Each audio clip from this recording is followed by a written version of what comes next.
Roy Suryo tidak bisa menyembunyikan ketakutannya dengan penetapan tersangka, karena dia sadar satu kakinya sudah berada di penjara. Roy Suryo pun mulai membuat pembelaan yang malah konyol. Selain itu, muncul juga teman-teman Roy Suryo yang memberikan pembelaan, di antaranya seperti Prof. Ikrar Nusabakti dan Said Didu. Ini menunjukkan mereka ini satu gerombolan. Tapi yang menarik, dukungan mereka itu kelihatan lucu. Kita akan lihat bersama videonya. Ada juga yang mengatasnamakan seluruh rakyat Indonesia menolak kriminalisasi Roy Suryo CS. Selanjutnya ada Refli Harun yang mengatakan biarpun fitnah akan batal jika untuk kepentingan publik. Ini kan penyesatan, katanya pakar hukum.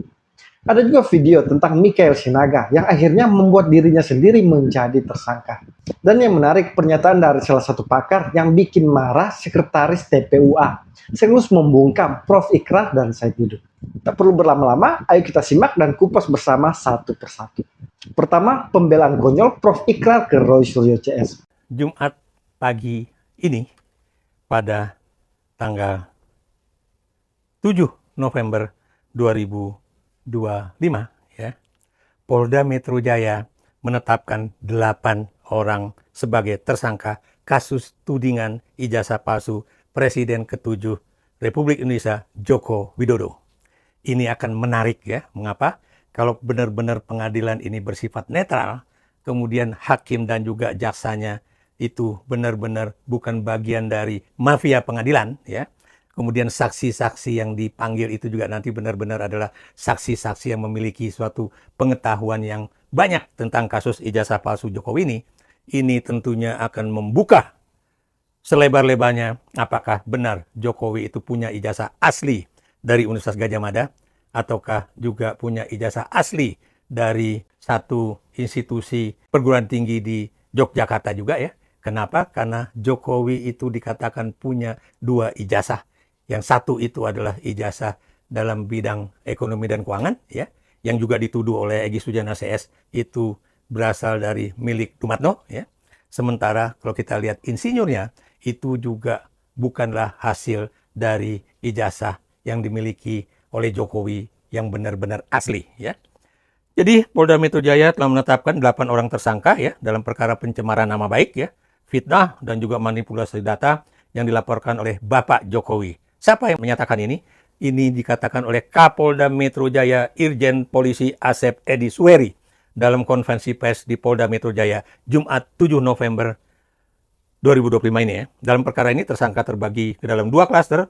Klaster pertama itu adalah Egy Sujana, Kurniatri Rohyani, Damai Hari Lubis, Rustam Effendi, dan Muhammad Rizal Fadilah ya. Sementara klaster kedua itu adalah Roy Suryo, Rismon Hasiholan, Sianipar, dan Tifauzia Tiasuma alias Dr. Tifa.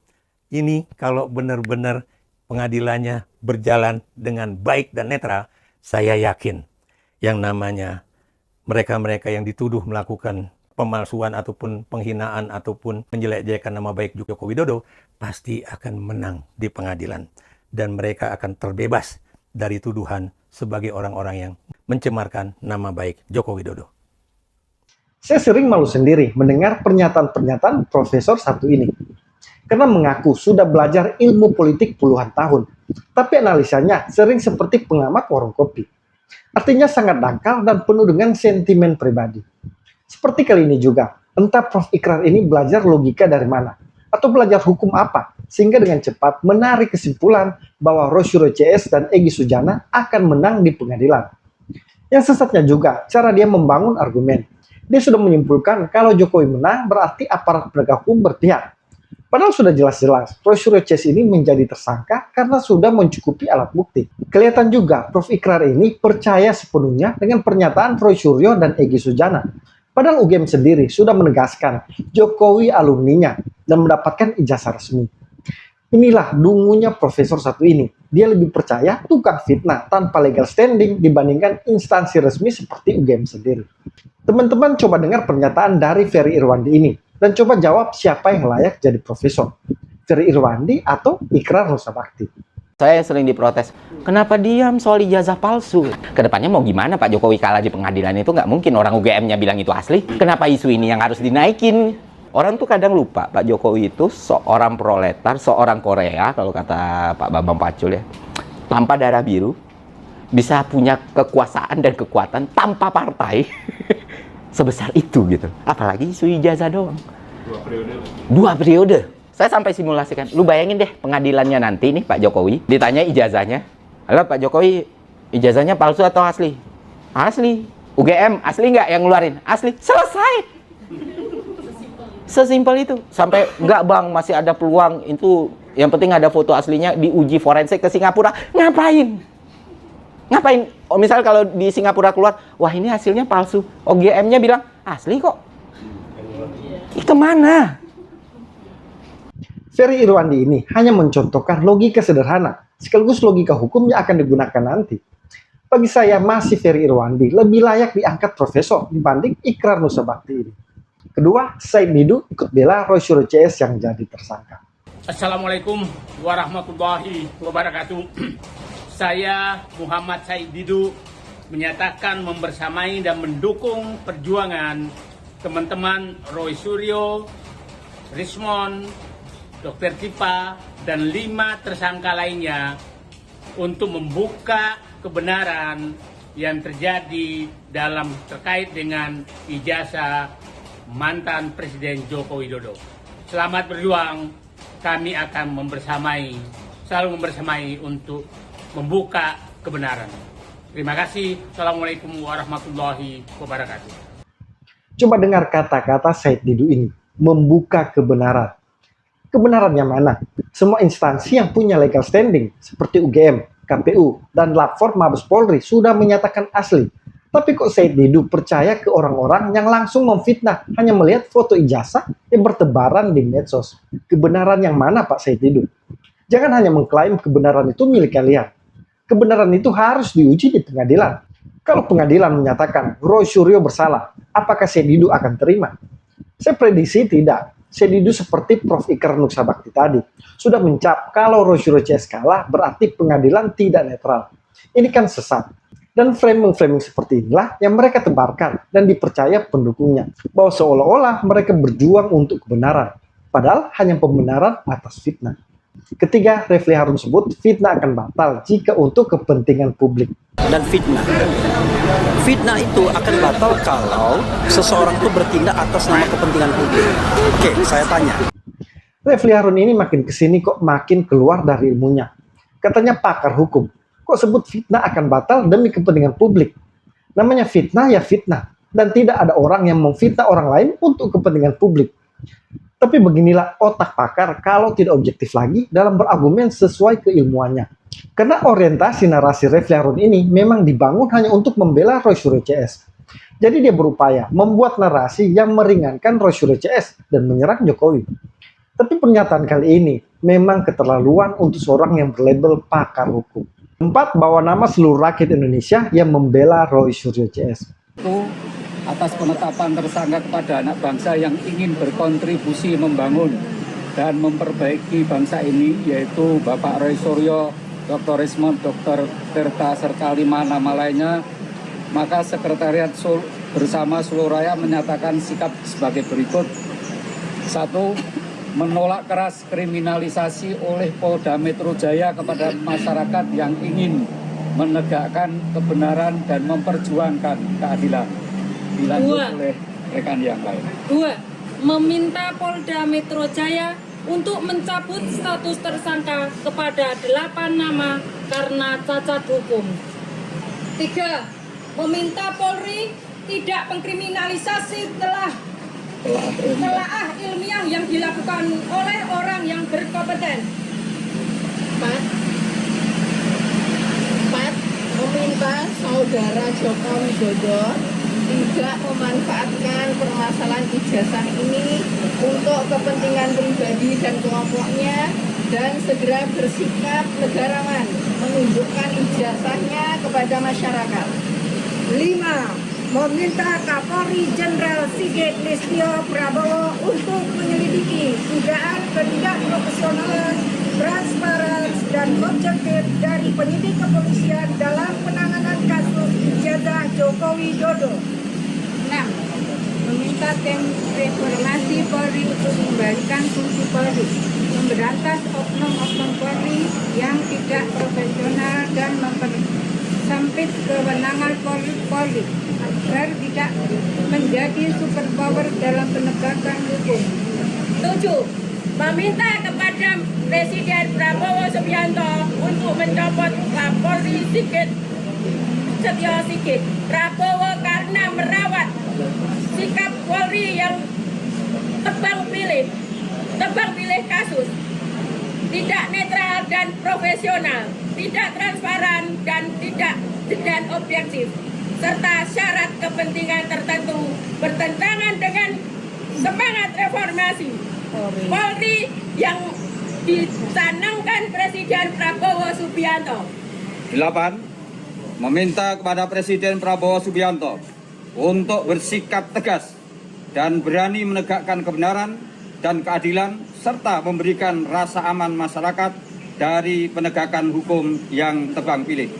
Demikian surat pernyataan ini disampaikan, semoga menjadi perhatian.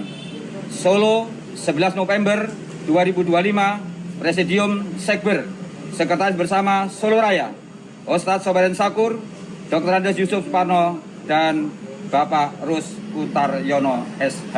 Demikian pernyataan sikap dari Sekber Solo Raya. Semoga bermanfaat. Assalamualaikum warahmatullahi wabarakatuh. Waalaikumsalam warahmatullahi wabarakatuh. Lawan kriminalisasi Roy dan kawan-kawan. Kasih dukungan untuk Roy CS. Semangat merdeka! Merdeka! Dengarkan katanya, bersama seluruh rakyat. Woi Pak, siapa kalian mengatasnamakan seluruh rakyat untuk membela Roy Suryo CS? Jangan jual-jual nama rakyat.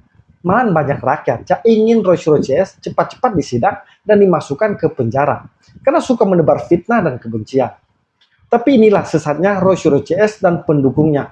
Langsung memframing Polda Metro Jaya mengkriminalisasi padahal prosesnya sesuai SOP. Malahan Roy Suryo CS ini terlalu lama ditetapkan jadi tersangka. Kok dibilang kriminalisasi? Lihat juga, seenaknya minta Polda cabut status tersangka Roy Suryo CS. Memangnya siapa kalian yang harus diikuti Polda Metro Jaya? Kalian kan pendukung Roy Suryo CS. Jadi inilah teman-teman, kita harus tidak henti-hentinya juga melawan framing jahat mereka ini. Karena mereka ini gerakannya sudah terstruktur. Sangat kelihatan mereka ini orang suruhan dan disetting. Membaca pernyataan saja kacau balau.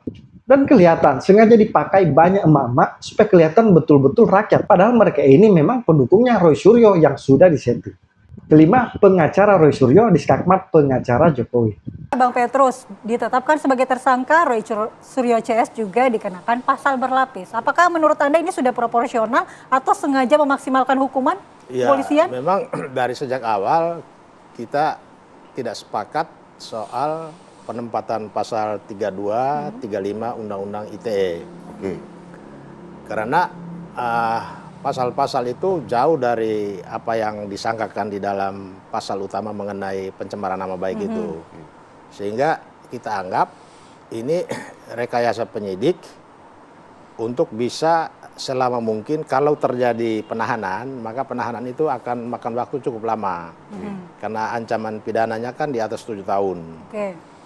Jadi dengan ancaman pidana di atas 7 tahun, maka penyidik bisa 2 kali lipat untuk melakukan penahanan terhadap setiap tersangka yang pasal sangkaannya ancaman pidananya di atas 7 tahun. Bagian mana yang Anda tidak sepakat? Apakah fitnahnya itu ataukah pencemaran nama kalau baiknya? soal fitnah, kita kan melihat di dalam pasal baik 310, 311, 27A itu kan ada ayat yang menghapuskan sifat pidananya. Jadi di situ dikatakan bahwa apabila perbuatan itu dilakukan demi kepentingan umum atau pembelaan diri secara terpaksa, maka dia tidak bisa dipidana. Jadi kalau kita lihat dari peristiwa yang sekarang disangkakan kepada Mas Roy dan kawan-kawan, sebetulnya apa yang mereka lakukan, apa yang mereka teliti kemudian dipublish itu bukan untuk kepentingan pribadi mereka atau juga untuk kepentingan pribadi Jokowi. Mereka semata-mata berjuang untuk memastikan apakah betul soal ijazah yang sudah menjadi perbincangan publik bahwa ini palsu, benar atau tidak. Mungkin ada unsur penghasutannya yang kemudian polisi juga akhirnya menetapkan undang-undang itu. Kalau bicara unsur penghasutan, barang ini dari 2019.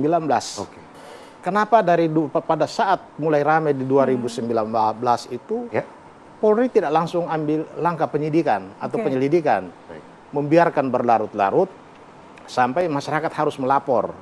Setelah ada masyarakat melapor pun perkaranya dihentikan. Ketika Jokowi yang melapor, prosesnya berjalan. Nah, ini yang jadi kalau saya salahkan pihak Polri. Kalau dari awal langsung dilakukan langkah penyelidikan untuk tidak memastikan akan berlarut lebih panjang begitu ya, Bang Petrus, supaya masyarakat jangan dibiarkan dalam perdebatan pro dan kontra. Tanggapannya seperti apa langsung bisa ditanggapi? Oke, pertama saya sebagai rekan sejawat saya tetap menghargai pendapatnya Bang Petrus. Tapi izinkan juga saya memberikan pandangan yang berbeda soal pasal berlapis. Jadi memang waktu itu fakta yang kami laporkan adalah fakta yang memang terjadi dan kita ketahui bersama. Di mana beberapa orang terlapor ini menyatakan Pak Jokowi ijazahnya palsu dengan menggunakan sebuah aplikasi teknologi. Bahkan yang dilakukan adalah ijazah digital Pak Jokowi itu dianalisis secara analog, dipotong-potong, baik fotonya, fotonya Pak Jokowi dipotong, diadukan dengan Pak Dulmatno, kita ingat ya, tanda tangan Pak Rektor dipotong-potong, diadukan dengan data lain. Lalu poinnya apa? Mungkin menuduh bahwa saja poinnya. menuduh bahwa ini palsu. Poinnya adalah jadi intinya adalah ini fitnah yang dilakukan dengan cara melakukan rekayasa teknologi sehingga seolah-olah ijazah ini menjadi palsu dan tanpa hak. Lalu kedua juga melakukan perubahan pemotongan data-data digital tanpa izin, baik dari si kader PSI yang mengupload maupun dari Pak Jokowi. Fakta ini yang kita sampaikan. Nah, kenapa? Karena buat kami menarik. Kok bisa sebuah teknologi membuat ijazah palsu asli menjadi palsu? Pak Jokowi yang betul-betul kuliah dan menerima ijazah ini kan tentunya keris. Ini didalami.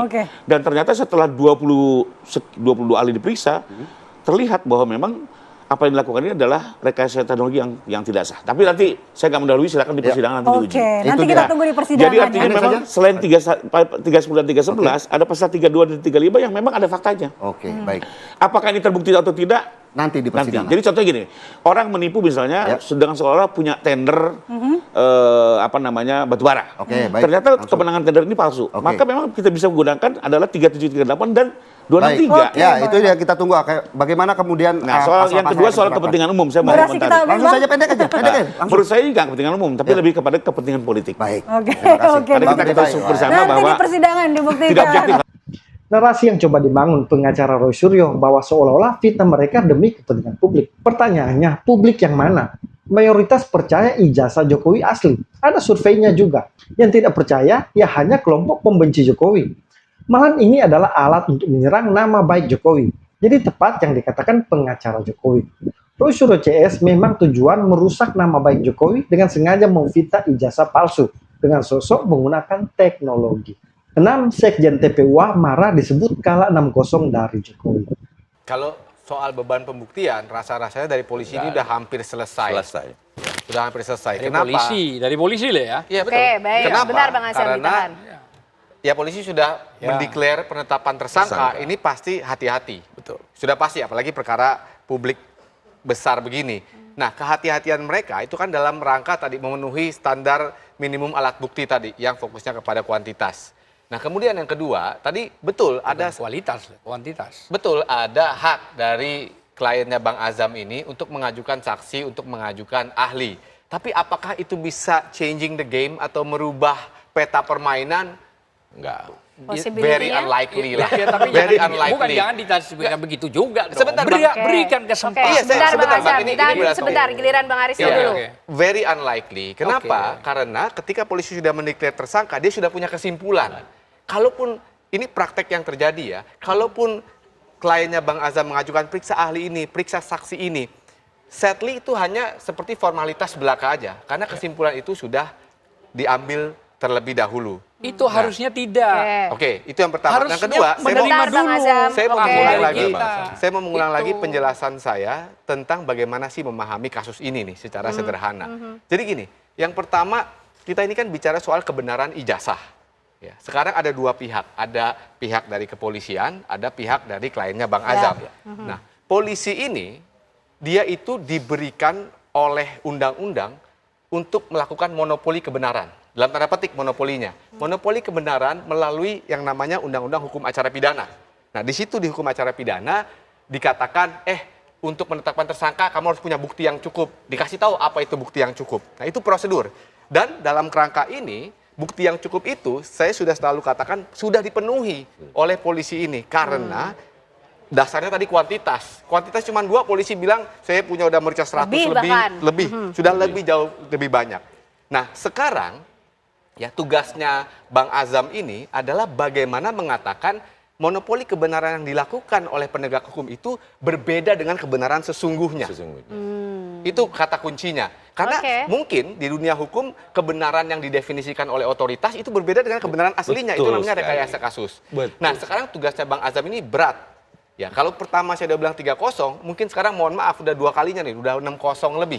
Ya jangan dijustifikasi itu nggak bagus juga. Bukan, ini sederhana. Itu seolah-olah menjustifikasi, tapi paling tidak begini, memberatkan posisi. Sebentar, harusnya Anda netral gitu loh. Jangan menjustifikasi pakai 3-0. Karena kalau tidak kita sudahi saja diskusi itu malam hari ancaman ini. juga. Sebentar ya, boleh begitu. Gini, sekarang membahaskan. Nggak boleh begitu menjustifikasi seolah-olah sebelum udah kita nggak ada apa-apa kita ini. ya supaya tidak ada argumen. Belum Tidak begini. Nggak perlu bahasa itu Mas Aristo kita tidak akan disampaikan. lanjutkan Biarkan saja pembahasannya, lah. kita akan sudahi saja kalau semuanya tidak bisa menahan diri ya. Sesuai dengan KUHP. Bapak-bapak semuanya bisa kembali Kalau ke saya. ahli tidak Tolong netral. hargai ruang diskusi ini. Kalau tidak bisa kita tidak akan lanjutkan pembahasannya karena sekarang giliran Bang Aristo. Paling tidak kita ingin tahu singkat saja Bang Aristo supaya kasus ini tidak menjadi gaduh seperti apa. Oke, tadi saya katakan begini. Sekarang tugas dari Bang Azam ini untuk melawan kebenaran yang sudah dideklarasikan versi kepolisian. Nah, ini tidak gampang karena posisinya ini sudah terus bergulir dan naik against kliennya Bang Azam. Tadi pertama udah penyidikan, sekarang tersangka. Artinya sudah semakin step closer kepada pemidanaan, artinya step closer kepada pemidanaan. Nah, sayangnya lagi hukum acara pidana kita tidak memberikan instrumen yang cukup kuat untuk melawan kebenaran versi otoritas tadi. Itu yang tadi saya bilang tadi, bahwa boleh aja mengajukan ahli, mengajukan saksi, tapi kesimpulan kalau sudah dibuat susah untuk changing the game itu. Jadi begitulah kira-kira lanskap kita melihat persoalan ini. Oke, masing-masing pihak sebelum ditentukan itu versi KUHP harusnya diterima dulu ahli. Oke, baik, sudah cukup Bang Azam. Baik, sudah cukup Bang Azam, Bang Aristo, Bang Ade, karena durasinya cukup untuk malam hari ini. Kita akan memberi ruang untuk ketidakcukupan argumentasi masing-masing nanti di ruang yang berbeda, tapi kita tunggu bagaimana prosesnya ke depan. Terima kasih Bang Azam, terima kasih Bang Aristo, terima kasih Bang Ade. Penjelasan pakar hukum Aristo Pangaribuan terang dan jelas. Karena penetapan tersangka ini tentu kemenangan untuk kubu Jokowi. Apalagi penyidik sudah memiliki ratusan bukti, ahli dan saksi. Tapi Sekjen TPUA Azam Khan ini mengikuti gaya Roy Suryo untuk mendistract. Ini contoh orang yang kalah dalam berdebat, selalu memotong pembicaraan lawannya. Penjelasan dari Aristo Pangaribuan ini juga bagi saya menjawab tudingan Prof. Ikrar dan framing Said Didu. Mereka yakin Roy Suryo CS akan menang. Padahal kenyataannya Roy Suryo CS sudah kalah 6-0. Jadi gimana mau menang di pengadilan? 7. Roy Suryo salahkan postingan foto miring. Karena dia membuat tidak tepatnya gambar itu dibuat miring. Tidak miring, kalau dibuat miring itu berarti dia melakukan rekayasa. Apapun itu, gambar-gambar itu adalah similar. Ya similar itu mirip. Akhirnya yang mirip itu kemudian kami cross check dengan penampilan dari Bareskrim. Jadi kami gunakan sebagai bukti sahih adalah yang ditampilkan Bareskrim, meskipun itu hanya berupa fotokopi dan terlibat. Ini kocak menurut saya. Dan kelihatan Roy Suryo sudah kehabisan akal untuk membela diri. Dia menyalahkan Dian Sandi yang miring memposting foto ijazah Jokowi. Sehingga mereka salah menganalisa menggunakan elah dan sebagainya. Intinya Pak Roy, kenapa Anda simpulkan ijazah Jokowi 99% palsu hanya berdasarkan foto medsos itu? Padahal itu bukan sumber primer. Karena memang akan terjadi seperti ini. Fotonya miring, resolusinya rendah, dan lain-lain. Jadi jangan salahkan orang lain. Anda yang salah memfitnah ijazah orang palsu hanya dengan melihat foto medsos. Ini kelihatan jelas kalau Anda itu memang peneliti abal-abal. 8. Michael Sinaga akhirnya potensi jadi tersangka. TPPU ya kan? Iya. Tanda tanya. Kan gitu aja. Saya tidak percaya sih. Andi Aswani itu menerima uang miliaran dari Noel. Bukan TPU ya? TPPU. Oh, saya tidak percaya kan gitu. Gaya Adi Armando aja kita. Saya tidak percaya.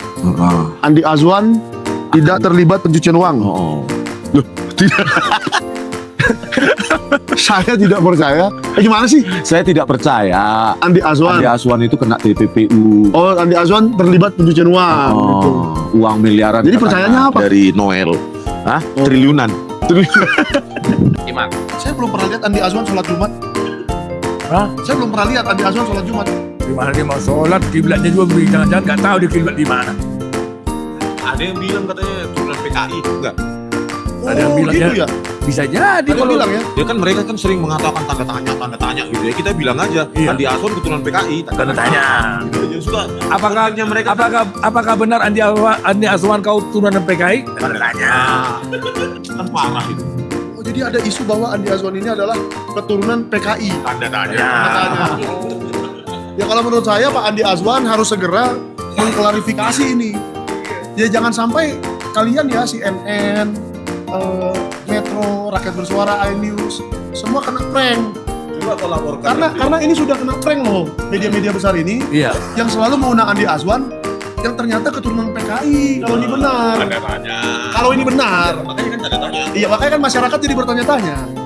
Kalau ini benar tidak benar, tolong Pak Andi Azwan diklarifikasi orang tua Anda siapa, kakek Anda siapa, nenek Anda siapa. Kalau saya berani mengklarifikasi. Ya, kalau gitu saya juga tidak percaya bahwa Andi Azwan itu bukan keturunan PKI. Karena nggak pernah diklarifikasi nih. Bapaknya siapa, ibunya siapa, neneknya siapa, moyangnya siapa. Alhamdulillah, siang ini tadi saya sudah di dalam untuk meneruskan pelaporan saya terhadap 3 orang, ya Rismond Sianipar, kemudian Michael Desinaga, dan juga Janet Chan terhadap tuduhan mereka kepada saya sebagai tersangka TPPU kasus dari Immanuel Ebenezer, ex-Wamenaker, dan juga ada satu lagi tuduhan itu mengenai PKI pada saya itu. Michael Sinaga ini memang lolos, tidak menjadi tersangka dalam kasus fitnah ijazah palsu Jokowi. Padahal publik berharap dia ikut terseret. Tapi kali ini dia tidak akan lolos. Bukti ini kuat. Dia bersama Rismond dan Janes Yahan menyebar fitnah kepada Andi Azwan, ketua Jokowi Mania.